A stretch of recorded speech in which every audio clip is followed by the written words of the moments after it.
trusted news source, ABC6 News at Noon.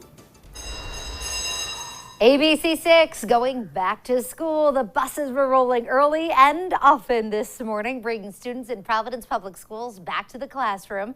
Some will find new upgrades at Hope High School that the superintendent hopes to see in other schools too.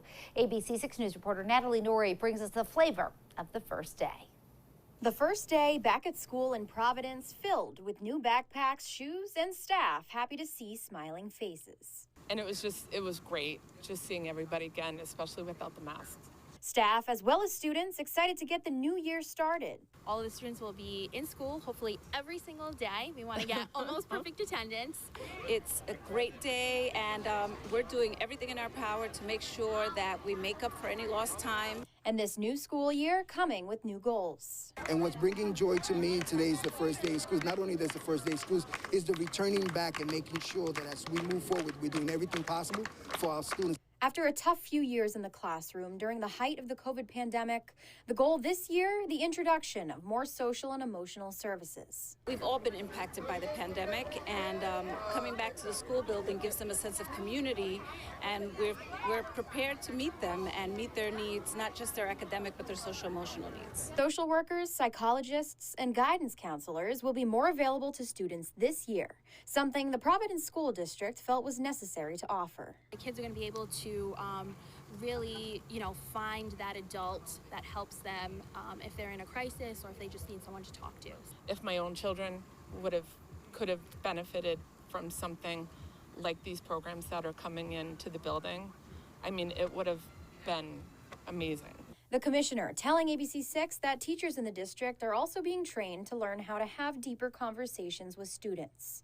Reporting in Providence, Natalie Norrie, ABC6 News. And our first day of school team coverage continues now in Attleboro, where high school students are spending their first day in a brand new building, one that goes far beyond the typical learning styles many of us are used to. ABC6 News reporter Yanni Trigelis is live in Attleboro at the school, giving us a first look inside. Hi, Yanni.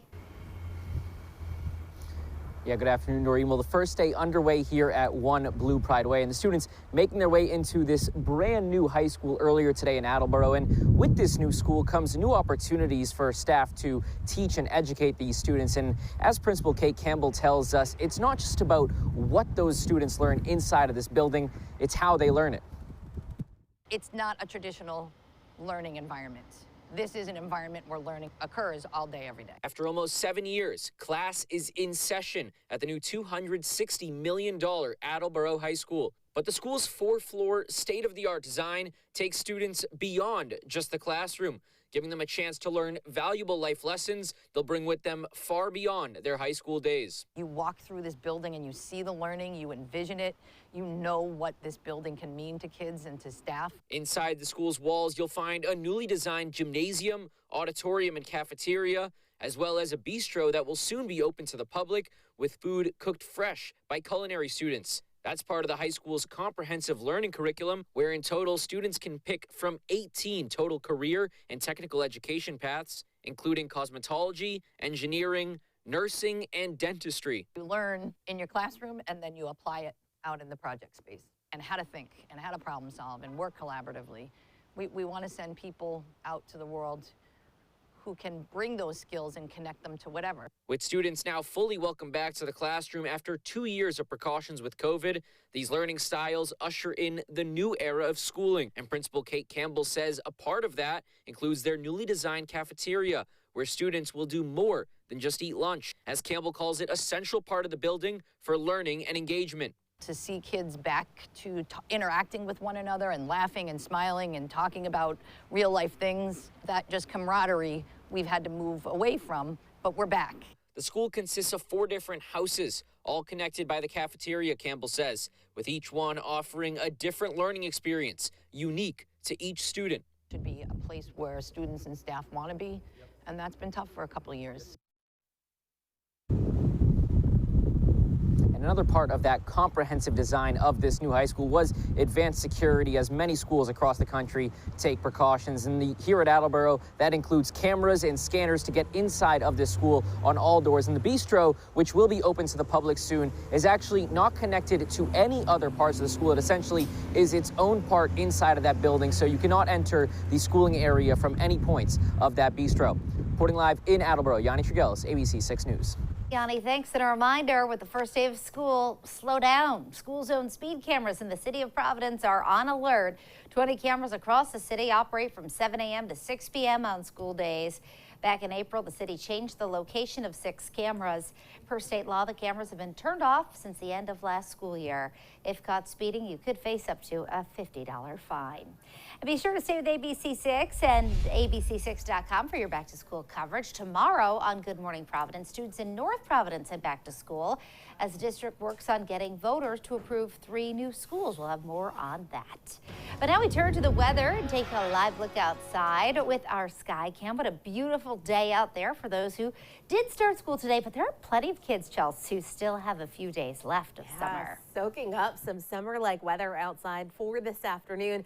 Temperatures this morning for those heading back to school were nice and comfortable and in the low 60s and even 50s. And now we've started to warm up a bit. We're looking at temperatures at noontime in the low 80s here in Providence. The dew points have come up significantly as well, getting close to that 70-degree mark. 70 degrees when we start to feel a bit more uncomfortable. That breeze picking up out of the south-southeast at the moment. Now the breeze from the south is going to keep us a few degrees cooler at the coastline. You can see right now Newport and Westerly in the upper 70s, and then farther inland, low to mid 80s. A little bit warmer than where we were yesterday at this time. Most of us just a few degrees warmer, but the humidity especially is what you're really going to notice outside as we head through the rest of the day.